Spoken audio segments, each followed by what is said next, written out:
ಬಿಹಾರ ಚುನಾವಣೆಯ ಫಲಿತಾಂಶದ ಬಗೆಗೆ ನಡೆದ ಮಾತು ವಾಗ್ವಾದವು ಜಗಳವಾಗಿ ಕೊನೆಗೆ ಒಬ್ಬನ ಕೊಲೆಯಲ್ಲಿ ಮುಗಿದ ಘಟನೆಯು ಬಿಹಾರದಲ್ಲಿ ನಡೆದಿದೆ. ಮಧ್ಯಪ್ರದೇಶದ ಗುಣಾ ಜಿಲ್ಲಾ ಕೇಂದ್ರದ ಕಂಟೋನ್ಮೆಂಟ್ ರೈಲು ನಿಲ್ದಾಣದ ಬಳಿ ಈ ಬಡಿದುರುಳಿಸುವು ನಡೆದಿದೆ. ಬಡಿದುಕೊಂಡ ಮಾವಂದಿರು 35ರ ತುಫಾನಿ ಮತ್ತು 29ರ ರಾಜೇಶ್ ಆಗಿದ್ದು, ಪೊಲೀಸರು ಅವರನ್ನು ಬಂಧಿಸಿದ್ದಾರೆ. ಇವರ ಸೋದರಳಿಯ 22ರ ಶಂಕರ್ ಮಾಂಜಿ ಸಾವಿಗೀಡಾದ ಯುವಕ. ಅವರು ಇಲ್ಲಿ ಸರ್ಕಾರಿ ಕ್ವಾರ್ಟರ್ಸ್ನಲ್ಲಿದ್ದರು.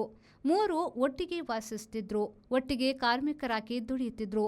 ಮೂವರು ಘಟನೆಯ ವೇಳೆ ಒಂದಷ್ಟು ಮದ್ಯ ಸೇವನೆಯನ್ನ ಮಾಡಿದ್ರು. ಅಲ್ಲಿ ಬೇರೆ ವಲಸೆ ಕಾರ್ಮಿಕರು ಇದ್ದು, ಅವರೆಲ್ಲರೂ ಬಿಹಾರದ ಶೇವೂರ್ ಜಿಲ್ಲೆಯಿಂದ ಬಂದವರಾಗಿದ್ರು. ಕಟ್ಟಡ ಕೆಲಸ ನಡೆದಿರುವಲ್ಲಿ ಈ ಘಟನೆ ನಡೆದಿದೆ.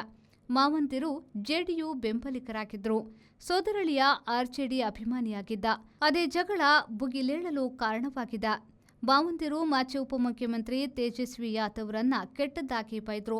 ಕೂಡಲೇ ಸೋದರಳಿಯನು ಮಾವಂದಿರ ಮೇಲೆ ಬೈಗುಳದ ಸುರಿಮಳೆ ಕರೆದ. ಕೂಡಲೇ ಮಾವಂದಿರಿಬ್ಬರು ಸೋದರಳಿಯನಂತೆ ಕರುಣೆಯಿಲ್ಲದ ಬಡ ಬಡಿದು ಸಾಯಿಸಿಬಿಟ್ಟಿದ್ದಾರೆ.